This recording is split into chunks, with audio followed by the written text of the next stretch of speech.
Disclaimer: this video is based on real crime case for informational purpose only. Viewer discretion is advised due to sensitive content. We do not intend to defame or harm anyone.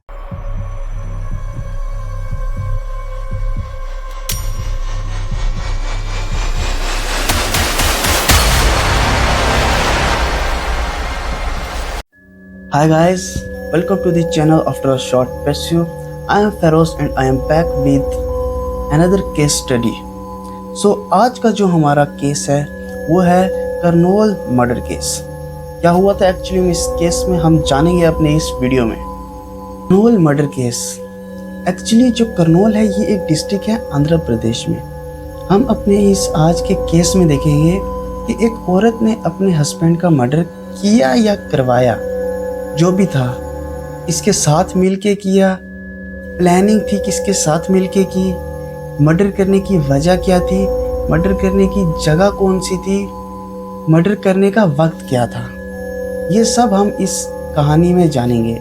आप भी अगर जानना चाहते हो इस कहानी के बारे में तो हमारे साथ एंड तक इस वीडियो में बने रहो। शुरू करते हैं हम अपने आज के इस केस को। तेजेश्वर नामी एक आदमी होता है जो गढ़वाल तेलंगाना का रहने वाला था। 32 साल इसकी उम्र थी और ये लैंड सर्वे का काम करता था। 18 मई 2025 को इसकी शादी होती है ऐश्वर्या नामी लड़की से, जो करनोल आंध्र प्रदेश की रहने वाली थी। अभी 1 ही महीना हुआ होता है इन दोनों की शादी को। जो ऐश्वर्या थी वो करनोल में अपनी माँ के साथ रह रही थी। तो एक दिन जो ऐश्वर्या है वो तेजेश्वर को कॉल करती है और उसको करनोल आने के लिए कहती है। करनोल बुलाने की वजह ये थी कि एक लैंड थी जिसका सर्वे करना था और तेजेश्वर का जो ये काम था तो उसे जाना पड़ा। अब तेजेश्वर करनोल में पहुंच जाता है तो ऐश्वर्या उन लोगों से तेजेश्वर को मिलाती है जिन्होंने लैंड का सर्वे करवाना था। अब तेजेश्वर उनसे मिलता है तो उनसे बातचीत करने के बाद सर्वे करने के लिए निकल जाता है। वो टोटल 4 लोग होते हैं एक गाड़ी में और वो सर्वे जहाँ पे करना था जिस लैंड पे वहाँ जा रहे होते हैं। अब टोटल 4 लोग थे, ये एक ड्राइवर था, एक तेजेश्वर था और 2 आदमी पीछे गाड़ी में जो बैठे हुए थे। अब जो 2 आदमी पीछे गाड़ी में बैठे हुए थे उन्होंने कोई सर्वे कुछ करवाना नहीं था लैंड का। वो एक्चुअली में 2 कॉन्ट्रैक्ट किलर्स थे जिनको हायर किया गया था। अब गाड़ी चलती जाती है तो एक सुनसान रोड पे जब पहुंचती है जो कॉन्ट्रैक्ट किलर्स होते हैं वो क्या करते हैं कि तेजेश्वर के गले पे चाकू से वार करते हैं, उसका गला काट देते हैं। फिर उसके स्टमक पे बार बार चाकू से वार करके उसको वहीं पे मार देते हैं। फिर वो क्या करते हैं, जो तेजेश्वर की बॉडी होती है वो वहाँ से लेते हैं, गाड़ी की ट्रंक में डाल देते हैं। उसके बाद वो वहाँ से चले जाते हैं। थोड़ी देर आगे जाने के बाद एक कैनाल होती है, उसमें जो बॉडी है वो वहाँ पे डंप कर देते हैं। फिर नॉर्मली जो किलर्स होंगे वो बॉडी डंप करने के बाद चले जाएंगे। अब इन्होंने क्या किया, इन्होंने एक वीडियो कॉल लगाई और जिस पे ये दिखाया कि हमने बॉडी यहाँ पे डंप कर दी है और अब हम जा रहे हैं। ये सब करने के बाद वो वहाँ से चले जाते हैं।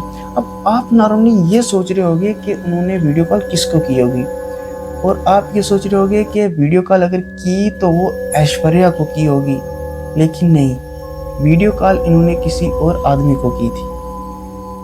अब 2 दिन हो चुके थे, जो तेजेश्वर था वो घर पे नहीं गया था। अब उसके घर वाले उसे ढूंढ रहे थे। काफ़ी ढूंढने के बाद जब तेजेश्वर उन्हें नहीं मिला तो तेजेश्वर का जो भाई था वो पुलिस स्टेशन जाता है, वहाँ पे मिसिंग रिपोर्ट लिखाता है।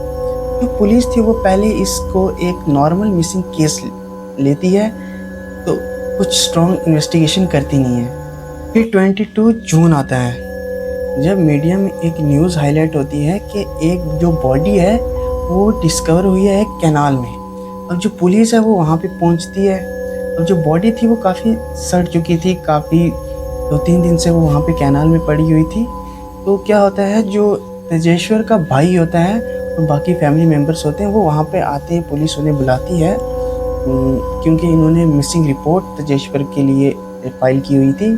तो वो आते हैं, वो देखते हैं जो बॉडी में कुछ चीज़ें देखने के बाद ये पता चलता है कि ये तेजेश्वर है।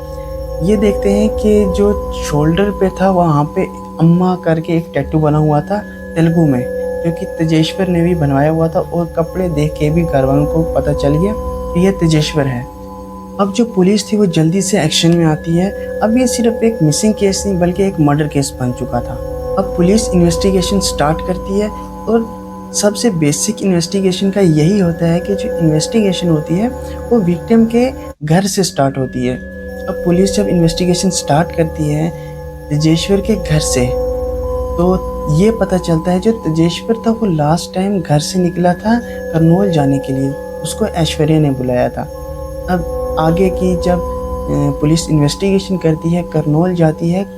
करनौल क्या होता है, पुलिस को एक सीसीटीवी मिलता है जिसमें ये दिखता है जो तेजेश्वर है वो बाकी 3 लोगों के साथ गाड़ी में जा रहा है। वो उन 3 लोगों के साथ जो लैंड सर्वे करने जा रहा था, वो सीसीटीवी मिलती है। और लास्ट टाइम जो कॉल थी ऐश्वर्या की आई थी जिसने तेजेश्वर को करनौल में बुलाया था। पुलिस जब ऐश्वर्या से इन्वेस्टिगेट करती है, उसकी कॉल रिकॉर्ड और मैसेजेस चेक करती है, उसमें एक चीज़ मिलती है, एक चीज़ और मिलती है कि जो ऐश्वर्या के और तेजेश्वर के बीच कॉल रिकॉर्ड से 1 महीने में वो सिर्फ 2 से 3 कॉल्स थी और ऐश्वर्या की 2000 प्लस कॉल एक दूसरे किसी नंबर पे थी। ये तो ऑड लगा पुलिस को। जब पुलिस पूछती है कि ये कौन है, वो बताती है कि ये त्रिमुल्ला रॉय एक बैंक मैनेजर है जिसका ऐश्वर्या के साथ अफेयर चल रहा था शादी के पहले से। अब जो पुलिस थी उसने रॉय को पकड़ा। रॉय को पकड़ने के बाद ये पता चलता है कि जो रॉय है वो पहले से शादीशुदा है और जो ऐश्वर्या की माँ थी सुजाता, उसके साथ भी रॉय का जो अफेयर था। ये भी एक शॉकिंग चीज़ पता चलती है। उसके बाद जो पुलिस थी वो स्ट्रॉन्ग इन्वेस्टिगेशन और टॉर्चर करते हैं इनको। उसके बाद जो ऐश्वर्या और सुजाता जो होती है वो पुलिस को सब सच बताती है कि हमने कैसे तेजेश्वर को मारा, कि उन्होंने 2 कॉन्ट्रैक्ट किलर हायर किए थे, उनसे तेजेश्वर को मरवाया। और इन्होंने बताया कि हमने 5 बार पहले भी प्लान किया था तेजेश्वर को मारने का, लेकिन हम हर बार फेल हो गए। पुलिस अब रॉय के फादर को भी अरेस्ट करती है। जो कॉन्ट्रैक्ट किलर को पैसे दिए गए थे वो रॉय के फादर ने अरेंज करके दिए थे। और पुलिस रॉय के एक फ्रेंड को भी अरेस्ट करती है क्योंकि वो इस सब में उनकी मदद कर रहा था। उसके बाद जो रॉय था उसने बैंक से 20 लाख का लोन भी लिया हुआ था। वो ये सोच रहा था कि जब हम तेजेश्वर को मार देंगे उसके बाद मैं और ऐश्वर्या लद्दाख या फिर अंडमान भाग जाएंगे, लेकिन उनका ये प्लान तो फेल हो गया। पुलिस ने इन्हें पकड़ लिया। अब सारी इन्वेस्टिगेशन ख़त्म करने के बाद पुलिस ने टोटल 7 लोगों को अरेस्ट किया, जिसमें एक ऐश्वर्या थी, सुजाता थी और रॉय था, और रॉय का फादर और उसका एक दोस्त और 2 कॉन्ट्रैक्ट किलर भी थे। करंट स्टेटस इस केस का ये है कि ये सब अभी जेल में है और कोर्ट में इन सब का ट्रायल चल रहा है। जो एविडेंसेस हैं वो बहुत स्ट्रॉन्ग है इन सब के खिलाफ, इनका बचना नामुमकिन है। आप सब मुझे कमेंट सेक्शन में ये बताओ, क्या इन सब को लाइफ इम्प्रिजनमेंट की सज़ा मिलनी चाहिए? तो ये था हमारा आज का वीडियो। तो कैसा लगा आप सबको? अच्छा लगा हो तो वीडियो को लाइक करो, नए वीडियोस के लिए हमारे इस चैनल को सब्सक्राइब करो। मिलते हैं हम अब नेक्स्ट वीडियो में, तब तक के लिए स्टे अलर्ट, स्टे सेफ।